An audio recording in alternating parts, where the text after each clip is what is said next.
Testimoni perempuan Arab, mengapa saya pindah agama Yahudi? Saudara Rawan Osman mengaku sebagai Sionis.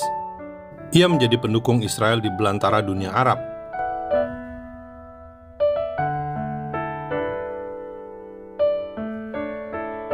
Ia pun berani mengaku telah berpindah agama. I was born in Syria but raised in Lebanon. My father is Sunni from Damascus. My mom is Shia from the Bekaa Valley in Lebanon. This is why religion was irrelevant in my upbringing.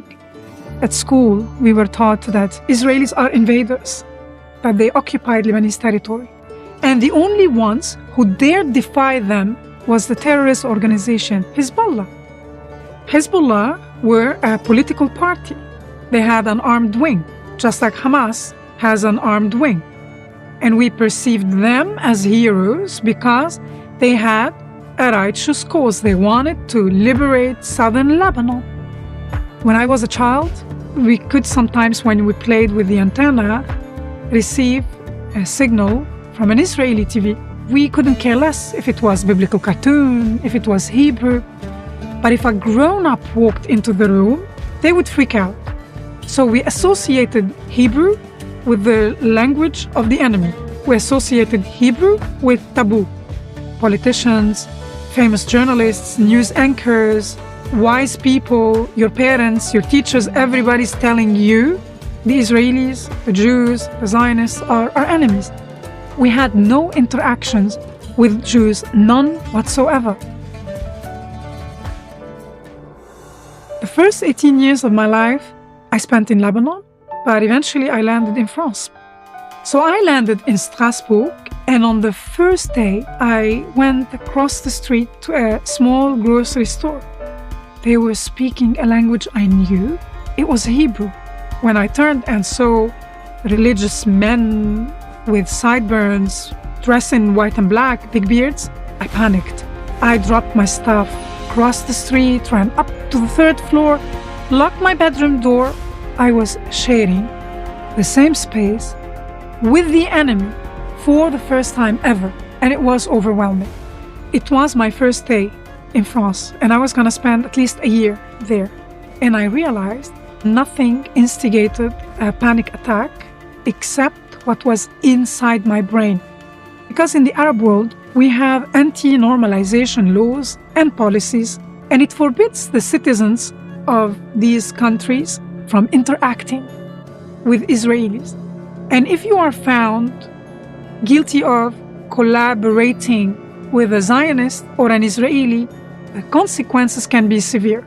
But I realized that I'm not collaborating with Israel if I say hello to a Jew. And I was thinking they didn't even look at you. But also I left my stuff in the store and I had to go back and collect it. So I decided to compose myself to return. I continued shopping, and the owner was Jewish. And he asked me when I came to pay where I came from. And I told him, Lebanon, Syria. And he understood when I said it was my first day that I panicked because I understood they were Jews. And he was pleasant and very nice and helped me with my bags.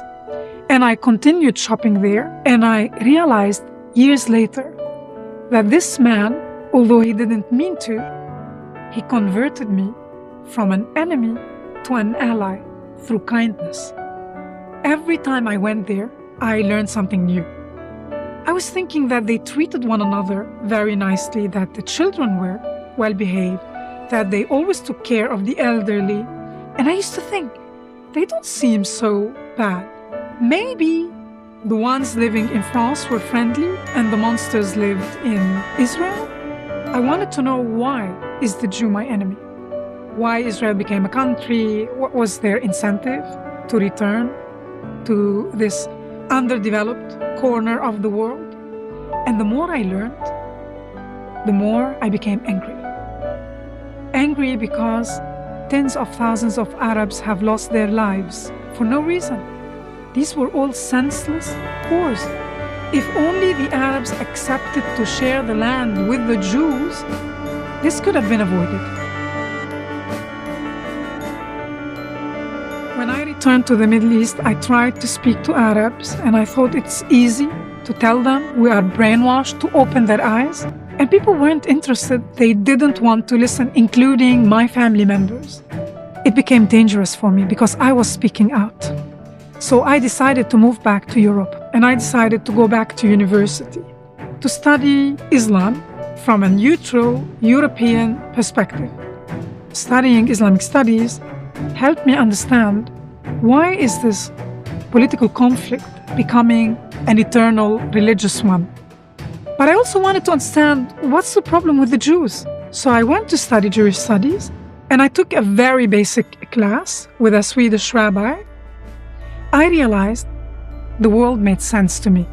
The universal morality stemming from the Ten Commandments, from that event at Mount Sinai, when the Jewish people as a nation received this light and accepted the mission to be a light unto nations, I realized, that's it. I belong with this group of people. It doesn't mean that only Judaism makes sense. It means it made sense to me. I decided to convert to Judaism around a year before October 7th. October 7th, definitely not the first massacre or atrocity we witnessed in the Middle East. What was different about October 7th was how Hamas went about conducting their evil attack against Israel. It was so brutal, and it was recorded, and it was broadcasted for the world to see. If they could do this to Israelis and broadcast it, including beheading people, knowing that Israel's strongest ally is the US, what would they do to the Gazans who opposed them? After October 7th, too many red lines were crossed that I realized now is the time to pick a side. I shared on social media that I am converting. I lost a lot of friends and family. Some came around, many didn't, but I made many friends along the way, and in a sense, a new family. I don't regret anything I've done. I'm happy, and I feel with all my heart that what I'm doing is the right thing. Since I decided to convert, I wanted to visit Israel, but I was hesitant because once I visit Israel, I can never go back to Lebanon and Syria. January 1st, 2024, I went to Israel for the first time.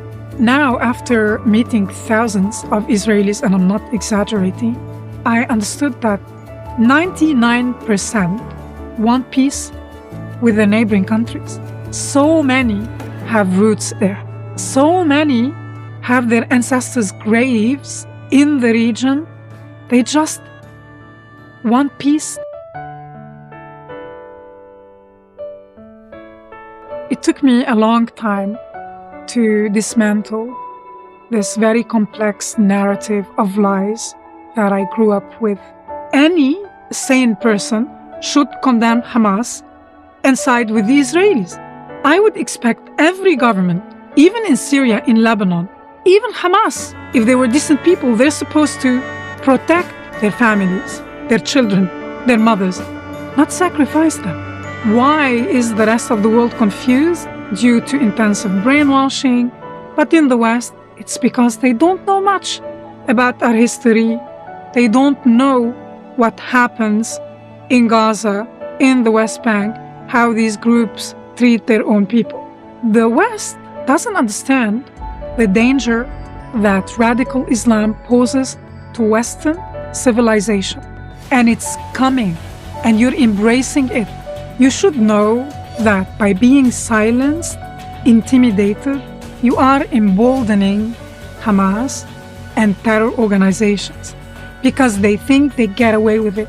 Know that your silence, that your passivity, it's making the problem worse. We need you to stand up, to speak up, to defend Western civilization.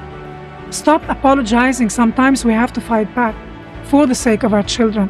This camp that endorses political Islam is growing every day.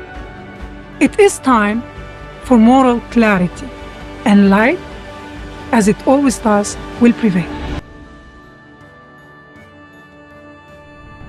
Thank you for watching this video. To keep PragerU videos free, please consider making a tax-deductible donation.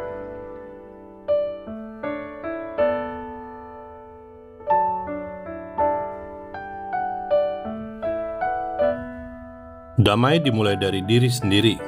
Damai hanya bisa tanpa teroris. Ham Israel hai, bangsa Israel hidup. Salam damai dari Fakta Israel.